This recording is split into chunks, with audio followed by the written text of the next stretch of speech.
বন্ধুরা, আশা করি তোমরা সবাই ভালো আছো। তোমার চ্যানেলে তোমাদের সবাইকে স্বাগতম। তো আজ এমন একটা বিষয় সম্পর্কে তোমাদের আলোচনা করছি, তোমরা যারা 2024 সালের মাধ্যমিক পরীক্ষার্থী তাদের জন্য অঙ্কে একদম যারা কিচ্ছু করনি, যারা কিচ্ছু পড়োনি, অনেকেই ভাবছো যে কী করে পাস মার্ক পাবো, কী করে পরীক্ষাতে পাস করব, তাদের জন্য একদম ব্রহ্মাস্ত্র যাকে বলা যায়।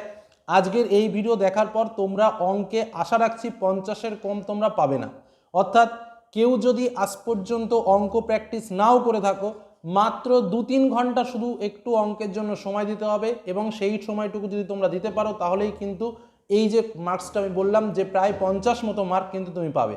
ভিডিওর প্রথমেই বলে রাখি, এই ভিডিওটা শুধুমাত্র তাদের জন্য যারা ভাবছো যে অঙ্কে তোমার পাস হবে না তাদের জন্য। কারণ 80-90 পেতে গেলে বা 80 আপ পেতে গেলে বা ফুল মার্কস পেতে গেলে যেভাবে পড়াশুনো করতে হয় সেটা সারা বছর ধরে অঙ্ক প্র্যাকটিস করতে হয় এবং ভালোভাবে করতে হয়, না হলে কিন্তু সেই লেভেলটা আসে না।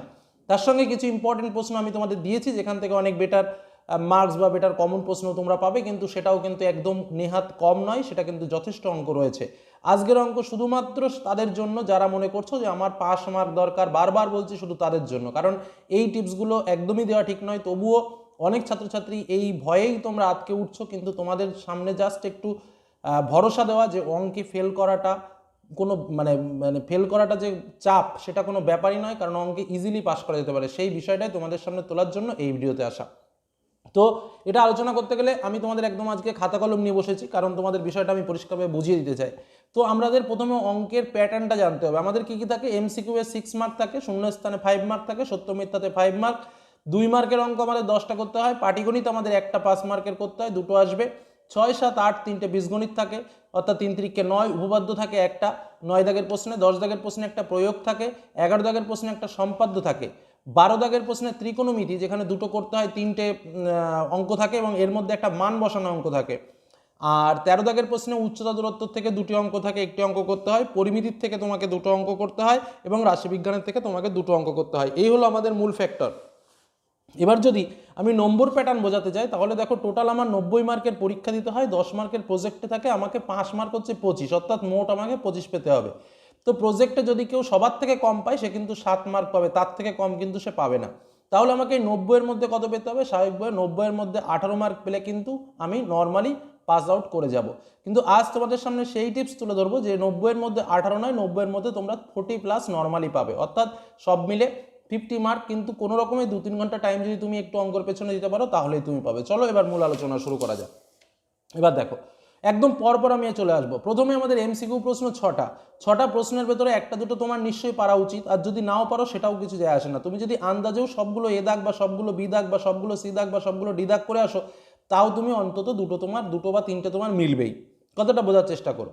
অর্থাৎ আমি যেটা তোমাদের বলতে চাইছি, এখানে যদি তুমি দুটো অঙ্ক অন্তত নিজে করতে পারো, কারণ এমসিকিউ এসএকিউ টাইপের যে প্রশ্নগুলো আছে, শূন্যস্থান, সত্য মিথ্যা, এগুলো মানে পরীক্ষার হলে গেলে অটোমেটিক্যালি 3-4টে করে হয়ে যায়। এটা আমি দেখেছি ছাত্রছাত্রীদের বেশিরভাগ কোশ্চেনের অ্যান্সার তারা কোনো না কোনোভাবে করে ফেলে। তো আশা করছি তোমরাও এখানে সাকসেসফুল হবে, যদিও বা না হতে পারো সেটা নিয়েও টেনশন নেই, তাতেও তোমরা পাস করবে এবং ভালো মার্কস পাবে। কি বললাম? অন্তত 2 মার্ক সাধারণভাবে তোমার যদি ক্যারি করতে পারো, আর তার সঙ্গে যেগুলো পারবে না তুমি যদি আন্দাজে এ দাগ বা সি দাগ দাগাবে, বারবার বলছি আন্দাজেও যদি দাগাও তাহলে এ বা সি দাগাবে, ডি দাগ এবং বি দাগ কম দাগাবে, কারণ ডি দাগ এবং বি দাগে অপশান উত্তর কম থাকে, বেশিরভাগ উত্তর এ বা সি দাগে থাকে, বারবার বললাম। তাহলে আমি যদি একদমও খারাপ পাই তাহলে কিন্তু এই আমি এমসিকিউ থেকে 4 মার্ক ইজিলি ক্যারি করতে পারবো। শূন্য স্থান আমি মনে করলাম একটাও পারলাম না, আমি ফেলে দিলাম, বাদ দিলাম। সত্য মিথ্যা 6টি থাকে, শুধু সত্য আর মিথ্যা এটুকু লিখলেই কিন্তু নম্বর পাওয়া যায়, এখানে অঙ্ক করে দেখানোর কোনো প্রয়োজন নেই। তাহলে অন্তত দুটো আমি পারবো, ভালোভাবে নিজেই পারবো আশা রাখছি। আর 4টে যদি আমি নাও পারি, আমি আন্দাজে যদি সব সত্য বা সব মিথ্যা লিখে দিই, তার মধ্যে থেকেও দুটো আমার এমনিতেই লটারিতে লেগে যাবে। তাহলে স্বাভাবিকভাবে এখান থেকেও কিন্তু আমি 4 মার্ক পাবো। তো কী করতে হবে সেটাও আমি বলে দিলাম। দুটো কেন 3টে বা 4টে আমি যদি নিজে পারি তো পারলাম, ভালো কথা। আর যদি না পারলাম আমি সবগুলো সত্য লিখব, বা মানে যেগুলো বাকি রয়েছে সেইগুলো সব সত্য লিখব বা মিথ্যা লিখব, তার মধ্যেই কিন্তু উত্তর হবে। বোঝা গেল কি বললাম? তো ন্যূনতম 4 মার্ক কিন্তু আমি এখান দিয়ে পাবো। 2 মার্কের অঙ্ক 10টি, আমি একটাও পাচ্ছি না, পারলাম না, আমি ছেড়ে দিলাম। পাটিগণিতের জায়গাটায় কিন্তু তোমাকে নম্বরটা ক্যারি করতেই হবে। আমি পরে সব হিসেব তোমাকে ডিটেলস বলে দিচ্ছি। দেখো, পাটিগণিতে তোমার যে 5 মার্ক তোমাকে দুটো অঙ্ক থাকে, মাত্র কয়েকটি অঙ্ক করলেই কিন্তু তুমি এই পাটিগণিতের ফুল মার্কসটা পেতে পারো।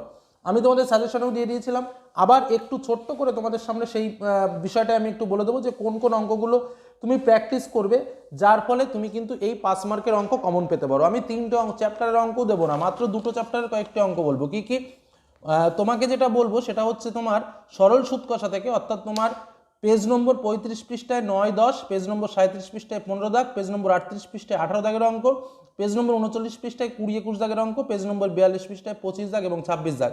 এই কটা অঙ্ক করতে পারলে এর মধ্যে থেকে একটা অঙ্ক আসবে, এর থেকে আর কি বলবো, ঠিক আছে? এই কটা অঙ্ক করতে পারলে এর থেকে একটা অঙ্ক আসবে। এবং অংশীদারি কারবারের চ্যাপ্টার থেকে 8, 9, 11, 12, 14, 10 এবং 11 এই কটা অঙ্ক। তাহলে কটা অঙ্ক আমি যদি মোটও করি তাহলে দেখা যাচ্ছে 1, 2, 3, 4, 5, 6, 7, 8, 9, 10, 11, 12, 13, 14, 15টা। এই 15টা অঙ্ক করতে পারলে আমি আশা রাখছি এখানে যে দুটো করতে হয় একটা থাকে, তোমরা দুটোই কমন পাবে, কিন্তু একটা নিশ্চিত কমন পাবে। অর্থাৎ এই কটা অঙ্ক কিন্তু তোমাকে একটু প্র্যাকটিস করতে হবে।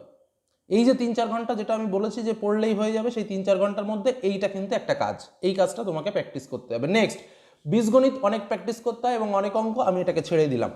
নেক্সট এবার আসেন উপপাদ্য। দেখো উপপাদ্য এমন একটা জায়গা যে জায়গা থেকে কিন্তু আমাদের ছেলেমেয়েদের নম্বর পেতেই হবে, এবং যারা দুর্বল তাদের কিন্তু এই উপপাদ্য থেকে নম্বর ক্যারি করতেই হবে, এবং সম্পাদ্য থেকে প্রয়োগটা গ্যারান্টি কমন পাওয়া যায় না, তার জন্য একটা লং টাইম প্র্যাকটিসের দরকার আছে। উপপাদ্যের জন্য আমি বলে রাখছি, দেখো তোমাদের যেহেতু এইখানে নম্বরটা পেতেই হবে, আমি জানি যে পিথাগোরাসের উপপাদ্য বা বিপরীত উপপাদ্য অর্থাৎ 49-50 এবছরে তোমাদের পরীক্ষাতে এর মধ্যে দুটোর থেকে একটা পাবেই, কিন্তু আমি তোমাদের সেটাও বলবো না, এক্সট্রা আরও দুটো করতে বলবো, যেটা 48 এবং 42। কেন বলছি?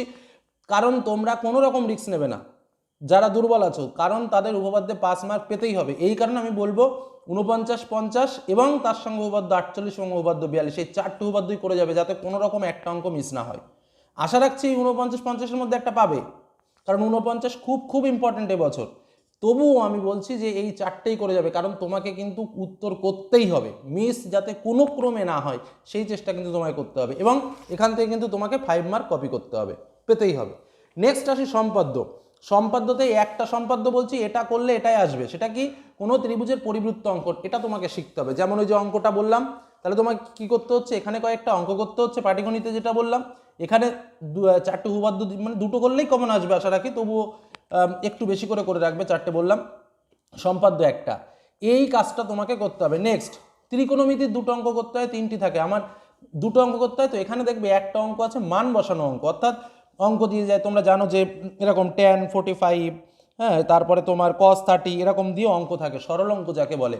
এই অঙ্কটার একটা কৌশল শিখতে হবে। পৃথিবীতে যারা মানে কি বলবো, যারা 4-5 উঠেছে তাদেরও যদি এই অঙ্কটা শেখানো যায়, তারাও কিন্তু শিখতে পারে। তোমরা তোমাদের যে টিচার আছে তার কাছে গিয়ে অন্তত 10টা মিনিট বলো, স্যার আমাকে ওই অঙ্কটা শিখিয়ে দিন, যে জীবনে কোনোদিন বই খাতা ধরেনি সে ওই অঙ্কটা করতে পারবে। এই অঙ্কটা জাস্ট মান বসানো অঙ্ক, গিয়ে বলবে স্যার ত্রিকোণমিতির মান বসানোর অঙ্কটা একটু শিখিয়ে দিন। কি বললাম বোঝা গেল? জাস্ট এই অঙ্কটা, মানে এর থেকে সহজ অঙ্ক হয় না, এবং এই অঙ্কটা করলেই কিন্তু তুমি 3 মার্ক পাবে। এবং এই অঙ্কটাই যেটা বললাম যে 3টি অঙ্ক থাকে, তার মধ্যে একটা অঙ্ক এই মান বসানো অঙ্ক থাকে, কথাটা ভালোভাবে বুঝবে। তাহলে এই মান বসানো অঙ্কে কিন্তু তোমার 3 মার্ক ক্যারি করতে হবে, বোঝা গেল? এবার আসো ত্রিকোণমিতির উচ্চতা দূরত্ব। উচ্চতা দূরত্বতে মানে দুটো অঙ্ক আসবে, একটা অঙ্ক কমন পেতে হবে। আমি তোমাদের বলে দিচ্ছি, উচ্চতা দূরত্ব থেকে মাত্র 5-6টা অঙ্ক বলবো। কি কি? পেজ নম্বর 320 পৃষ্ঠা 2 দাগ 3 দাগ, 321 পৃষ্ঠা 4 দাগ 5 দাগ, 323 পৃষ্ঠার 8 দাগ, 324 পৃষ্ঠার 9 দাগ, আর 326 পৃষ্ঠার 10 দাগ। এই কটা অঙ্কের মধ্যে একটা আসবে, যেটা বলছি তাই, এই কটা অঙ্ক করবে, অথবা 15, 16, 17, 19, 22 এবং 11 এই কটা অঙ্ক করবে, অর্থাৎ এই কটা অঙ্কের মধ্যে একটা আসবে এবং এই কটা অঙ্কের মধ্যে একটা অঙ্ক আসবে। অর্থাৎ এই 5-6টা অঙ্ক বা এই 5-6টা অঙ্ক যে কোনো একটা করলেই, বা যে কোনো একটা সেট করলেই কিন্তু তোমরা একটা অঙ্ক কমন পাবে। তোমাদের একটা অঙ্ক করতে হবে, অর্থাৎ এই অঙ্কটাও কিন্তু তোমাকে কমন নিতে হবে। যেমন করে পাটিগণিতের অঙ্ক প্র্যাকটিস করতে হবে, এখানেও তাই, মানে দরকার হলে একবারের জায়গায় 5 বার করে অঙ্কগুলো করো। অঙ্কগুলো 3-4 বার করার পরে দেখবো অটোমেটিক মনে রয়ে যাচ্ছে কি দেখি করতে হবে। পরিমিতি আমি ছেড়েই দিলাম, করলাম না। রাশিবিজ্ঞানও আমি তাই, কারণ ওখানে অনেক শেখার আছে, অনেক বোঝার আছে, ড্রয়িংয়ের ব্যাপার আছে, সরি। তো আমি জাস্ট এটুকু কাজ বললাম। তাহলে আমি কী কী কাজ বললাম? একদম প্রথম থেকে আমি এমসিকিউটা নর্মালি ছাড়লাম, সত্য মিথ্যাটাও তাই ছাড়লাম, 2 মার্ক আমি বাদ দিয়ে দিয়েছি, 5 মার্কের পাটিগণিতটা আমাকে জোগাড় করতেই হবে, উপপাদ্য 5, সম্পাদ্য 5, এবং এর জন্য কিন্তু যে খুব সারা বছর ধরে পড়তে হবে সেরকম কিন্তু কোনো ব্যাপার নেই। আচ্ছা, ত্রিকোণমিতির মান বসানোর অঙ্ক আর ত্রিকোণমিতির উচ্চতা দূরত্বের অঙ্কটা আমি যদি এটুকু ক্যালকুলেশন করি, তাহলে দেখো আমার কত মার্কস হয়ে যাচ্ছে। এমসিকিউতে আমি 4 পাবো, সত্য মিথ্যাতে আমি 4 পাবো, পাটিগণিতে আমি এখানে একটা 5 মার্কের অঙ্ক পাবো, উপপাদ্যতে আমি 5 পাবো, সম্পাদ্যতে আমি 5-এ 5 পাবো। ত্রিকোণমিতির যেখানে একটা মান বসানো অঙ্ক সেখানে আমি 3 পাবো, উচ্চতা দূরত্বের অঙ্কটাতে আমি 5 পাবো। আমি যদি এটুকু মার্কও যোগ করি তাও স্বাভাবিকভাবে আমার যে মার্কসটা হয় সেটা হচ্ছে 40, স্বাভাবিকভাবে 40 কাছাকাছি মার্কস। আমি তোমাদের দেখিয়ে দিচ্ছি। তাহলে এখানে 4 আর 4 8, যথারীতি 8 আর তোমার 5 মানে 13, 13 আর 10 তোমার 23, ত্রিকোণমিতির মান বসানোর অঙ্ক 3, 23 আর 3 হচ্ছে তোমার স্বাভাবিকভাবে 26, আর এদিকে হচ্ছে 5 মানে 31 মার্কস, আর প্রজেক্টের মার্কস সব মিলে 40 মার্ক নর্মালি ইজিলি তুমি পারবে। মানে জাস্ট আজকের এই ভিডিওটা দেখে আমি যেটা বললাম 3 থেকে 4 ঘন্টা যদি তুমি প্র্যাকটিস করো তাহলে কিন্তু তুমি এই 40 মার্ক ইজিলি ক্যারি করবে, এটুকু বলে রাখি। আর স্বাভাবিকভাবে পরীক্ষার হলে একটা হলের একটা গুরুত্ব আছে, যে হল মানুষকে অনেক কিছু শেখায়। তো আশা রাখছি যে সেখানে বসে নিজের একটু চেষ্টা ঠিকঠাকভাবে করতে পারলে অটোমেটিক্যালি আর 5-10 মার্ক কোনো না কোনো জায়গা থেকে ঠিক ভালোভাবে চলে আসবে। 2-1 শূন্যস্থান পূরণ, কিছু সত্য মিথ্যা, কিছু এমসিকিউ, একটু যদি ভাবো, একটু যদি বোঝো, তাহলে দেখবো অটোমেটিক কিছু কিছু পারছো। তো যাই হোক, যারা একদম ফেল করছিল তারা অটোমেটিক লিখিততে কিন্তু এই 40-এর কাছাকাছি নম্বর, বা লিখিত আর প্রজেক্ট মিলে 40 বা 50-এর কাছাকাছি নম্বর সে স্বাভাবিকভাবে পাবে। তো এই ফ্যাক্টরটাই তোমাদের সামনে বলতে চাইছি, সব থেকে কম প্র্যাকটিস করে এই মার্ক তুমি আনতে পারো। বোঝা গেল কি বললাম? এই যেভাবে তোমাদের বোঝালাম আশা করি তোমরা বুঝতে পেরেছো। যাদের ঘাটতি রয়েছে তাদের বলবো যে অন্তত এই সময়টুকু নিজের জন্য ব্যয় করো, অন্তত পাস আউট হওয়ার জন্য। কারণ ফেল করে বসে থাকার থেকে একটু চালাকি করে পাস করাটা অনেক শ্রেয়, এটা আমি মনে করি, যার জন্য তোমাদের সামনে শেয়ার করলাম। তো আজকের মতো এখানেই শেষ করলাম। ভালো থেকো, সুস্থ থেকো, সাবধানে থেকো। আর অবশ্যই এই ভিডিও দেখে যদি কোনো উপকার পাও কমেন্টে লিখো, এবং পরীক্ষার পরে যদি এই টিপস তোমাদের কাজে লাগে সেটাও কোনো এক সময় এসে কমেন্টে জানিয়ে যেও। ধন্যবাদ।